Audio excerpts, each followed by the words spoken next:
Hi friends, GSN forms నుంచి మాట్లాడుతున్నా.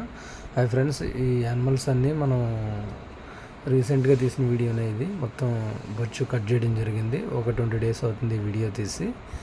మొత్తం జూపిటర్ కత్తెరతోటి మనమే ఫామ్లో కట్ చేసుకున్నాం వీటన్నిటిని. మామూలుగా ఏంటంటే ఫ్రెండ్స్, ఇవి మనం స్టాల్ ఫీడింగ్లోనే అసలు బయటికి అంటూ వదలలేదు ఎప్పుడు కూడా. మొత్తం స్టాల్ ఫీడింగ్లోనే పెట్టాం.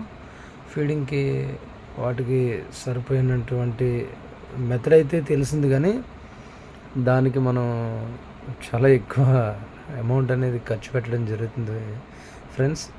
ఈ ఫీల్డ్లోకి రావాలనుకునే వాళ్ళు ఒకటికి 1000 సార్లు ఆలోచించండి. ఒక షీపు ఆడగొర్రెని కానీ మనం షెడ్లో పెట్టి మెయింటైన్ చేయాలంటే దానికి సఫిషియెంట్ ఫీడింగ్ అనేది చాలా ఇంపార్టెంట్.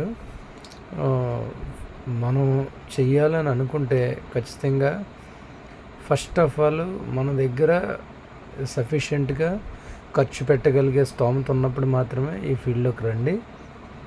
ఈ ఫీల్డ్ మనం అనుకున్నంత ఈజీగా అయితే మెయింటెనెన్స్ అవ్వదు. ఖచ్చితంగా చాలా పెద్ద మొత్తంలో డబ్బులు ఖర్చు అవుతాయి. ఫీడింగ్ విషయంలో మాత్రం మరీ ఎక్కువ ఖర్చు అవుతుంది. ఇంకొకటి శ్రమ కూడా ఎక్కువ ఉంది, శారీరక శ్రమ. ఎండు చెత్తలు మనం తెచ్చుకోవడం అయితేనే వాటిని ఎండు చెత్తలు మనం ఫర్టిలైజర్లో ఆడిన తర్వాత వచ్చినటువంటి పొట్టు ఫ్రెండ్స్, అది ఆ రకంగా అది వచ్చింది. మనం దాన్ని ఆడుకొని మొత్తం అన్నిటిని మనం జాగ్రత్త చేసుకొని ఒక స్టోరేజ్ రూమ్స్ ఇవన్నీ ఉన్నాయి. మొత్తం వీడియోస్ పెడతాను ఫ్రెండ్స్, చూద్దురు. కానీ చాలా ఎక్కువ ఇన్వెస్ట్మెంట్ అనేది జరిగింది మన ఫామ్ దగ్గర. తక్కువలో తక్కువ అంటే యావరేజ్గా ఒక 10 lakhs వరకు ఖర్చు అయిపోయింది. మొత్తం చూద్దురు. కానీ మినిమం 10 నిమిషాలు ఉంటేనే కానీ ఏం చెప్పలేము వీడియోస్లో. మొత్తం పెడతాను ఫ్రెండ్స్, తర్వాత టైంలో పెడతాను వీడియోస్, చూద్దురు. కానీ